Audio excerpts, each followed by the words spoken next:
और वो जवान मुझसे कहने लगा, वो क्रिश्चियन नहीं था, वो प्रभु को नहीं जानता था।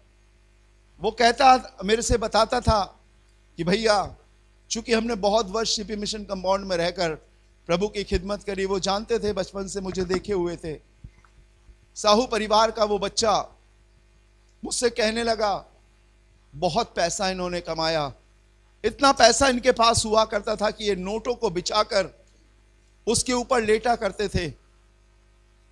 और एक घर के आगे मुझे को लेकर गया और कहा, आप देखिए इस घर में 4-4 गाड़ियां खड़ी हैं। हमारे शहर की सबसे महंगी गाड़ियां उनके घर में खड़ी थी,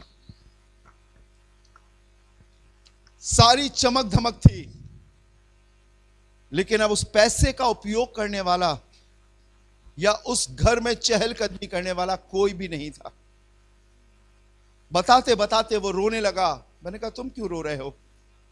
वो कहने लगा, ये हमारे चाचा लगते थे और ये हमारे फलाने शख्स लगते थे, कोई नहीं है।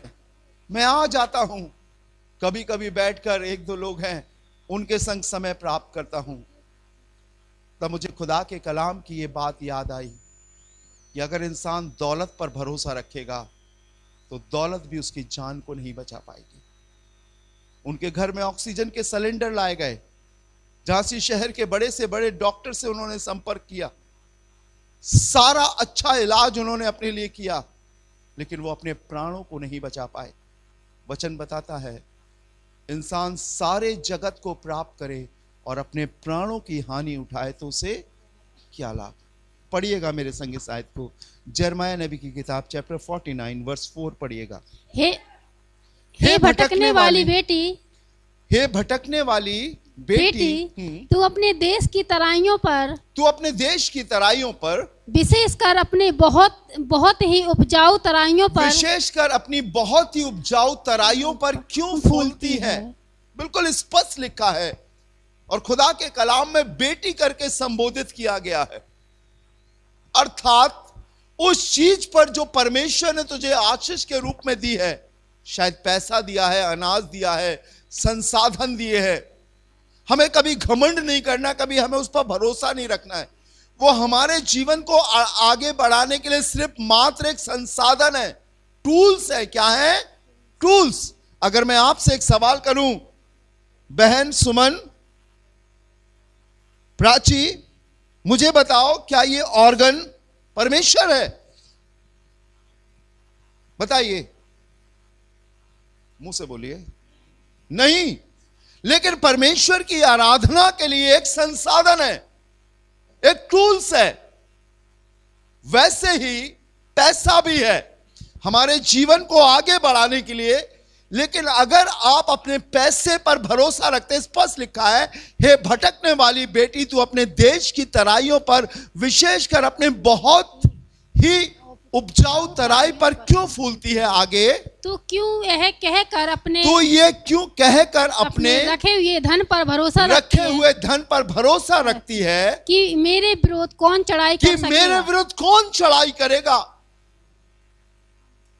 नहीं मालूम था,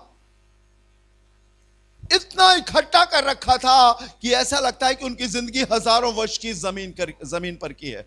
एक हवा चली और सब उड़ाकर ले गई, सब चला गया। वो दौलत किस काम की रही?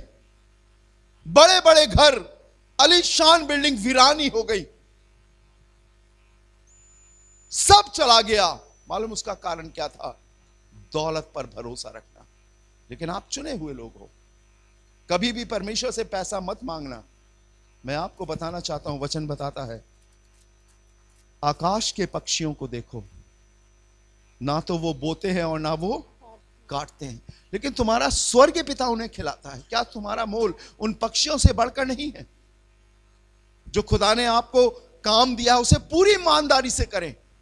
खुदा से कहें, प्रभु मुझे किसी के आगे हाथ फैलाने ना दे, मुझे उद्धार मांगने ना दे, कर्जा मांगने ना दे, लेकिन जितना मेरे पास है प्रभु आपने दिया उसे आशीषित कर, ताकि मैं उसमें आगे बढ़ सकूं। हालेलुया। पिता की योजना में, परमेश्वर की योजना में बढ़ना सीखिए, उसे समझना सीखिए, वो आपको देगा। कभी दूसरे को देखकर अपने आप को उससे कंपेयर मत करें। अगर आपको अपने जीवन की तुलना करना है तो परमेश्वर के वचन से करें। हालेलुया।